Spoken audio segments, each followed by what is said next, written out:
Good morning, hawks and herons.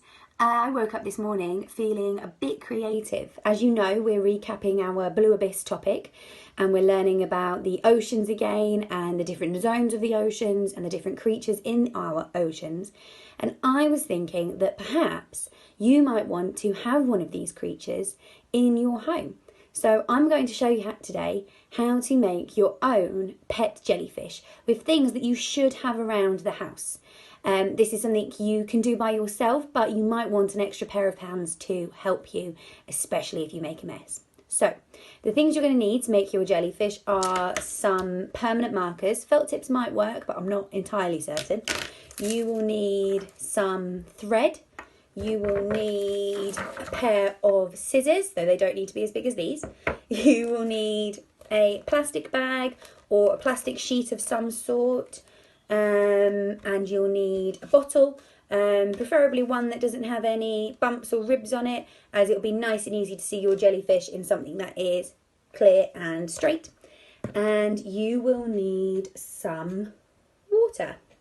So, to start off with, what you're going to do is we're going to create our jellyfish with our plastic bag. Now, I have a lovely Tesco's sandwich bag here, but I don't really want Tesco's written on my jellyfish. So what I'm going to do is I'm just going to open it up and I'm going to cut away the bit that says Tesco's on it so that I'm just left with a sheet of plastic behind. So I'm just cutting away here the bits I don't want, because all I need is the clear plastic behind. This is why you don't need to be having a plastic bag. You could have a bit of cling film perhaps, so that you're just left with the clear plastic like that. Then what you're going to do is we're going to first of all colour in our jellyfish. So first off, using permanent markers, whatever colours you want, you're going to draw a circle about that big on a piece of paper and colour it in. It does not need to be super neat and super perfect. This is just to give your jellyfish a bit of colour when it is floating in the water so that you can see him or she. So you're going to colour in that big circle. Then you are going to get a different colour and draw another circle around that. Just going to go over it a couple of times so that it's a nice thick line. So that's what I've got so far. And then with a final colour, I'm going to go for orange this time. Just draw some lines coming out of your circle and going all the way around. This will add some colour to the tentacles of your jellyfish. Now, it doesn't look much like a jellyfish now, but it will all come together in a moment. So just going to add a few more lines and then I'm left with this. So the next thing you're going to do, this is the bit that you might want a parent to help you with because it's just a bit fiddly. You're going to place your jellyfish ink side up. So you've got the wet ink on this side over the top of a cup. I've got my circle on top of the cup and I'm just going to push it in to my cup slightly because we're going to add a bit of water to the head of our jellyfish, and that will create the head part of our jellyfish, and then all of these bits will create the tentacles of our jellyfish. So adding a bit of water to the top, not too much, because you don't want your head to be too big because the head's got to fit through this top bit as well.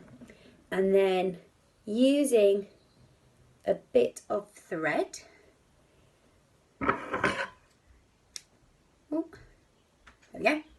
Using a bit of thread, you are going to tie together the head of your jellyfish. So this is why you might want another pair of hands to help you, because you've got to tie around this bit, and this bit here is obviously containing all the water. So you've got to make sure that all the plastic is up and you've created a little bag of water there.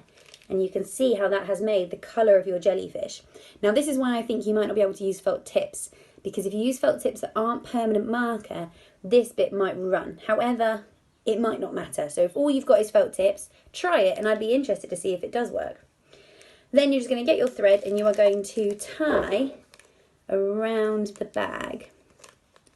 Now I've got some thread, however, if you've got, because it's nice and thin and you won't be able to, oh, splashing water, you won't be able to see it when it's inside your bottle. However, if you don't have some thread, you could use a bit of string, you could cut up a hair tie and use that if you wanted to, so long as you are tying this string nice and tight so that your head of your jellyfish can maintain its structure, that is okay.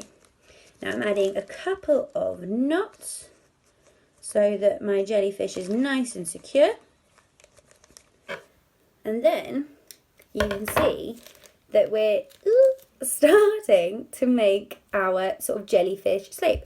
The only thing at the moment is this doesn't quite look like tentacles, so we're going to change that. So I'm going to cut into my plastic, being careful not to cut the thread that I've used to secure my jellyfish.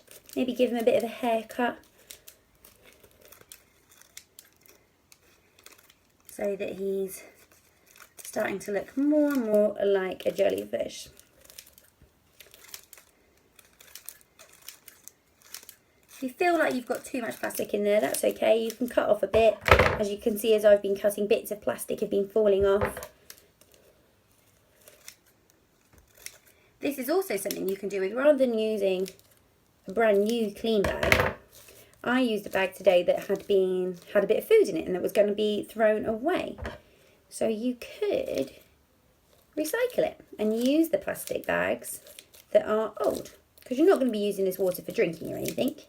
Right, there we go. Now the bottom of my jellyfish is starting to look a bit more tentacle-like. You can obviously keep chopping at it until you're happy with it, until you think your jellyfish is looking more and more tentacle-like, but that is basically our jellyfish. Upside down though. Be careful turning it the other way because water will come out, but that is our jellyfish. Perfect. So now what we're going to do is we're going to put our jellyfish inside its little ocean, inside the water bottle. Now I've made my jellyfish head a bit too big, so I might just squeeze out a little bit of the water. There we go, because he's got to fit inside the bottle. There we go. In he goes. If a little bit of water comes out while you're pushing him, don't worry. He'll be fine. Okay, now what you need to do is fill this bottle up right to the top. So I'm going to go and do that because I don't have a sink in my bedroom. Okay, I've filled my water bottle up to the top. I'm just going to add a little bit more into the top, as we don't want any extra air inside our water bottle, otherwise we'll get loads of bubbles, and we want it to look like it is just an ocean inside.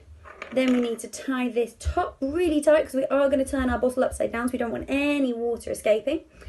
If you wanted to, what you could do here before putting the top on is you can add blue ink or blue watercolour or blue food colouring or food dye, and that would make it look like your jellyfish is in the ocean. I don't have any at my house, but if you have any, that is something else you could do. You could also add in some little toy fishes if you've got those at home, and it's like a little aquarium in a bottle. So once you've tied it on very tightly, then you have created your jellyfish in a bottle, and we can turn him upside down and our jellyfish will float around in our bottle.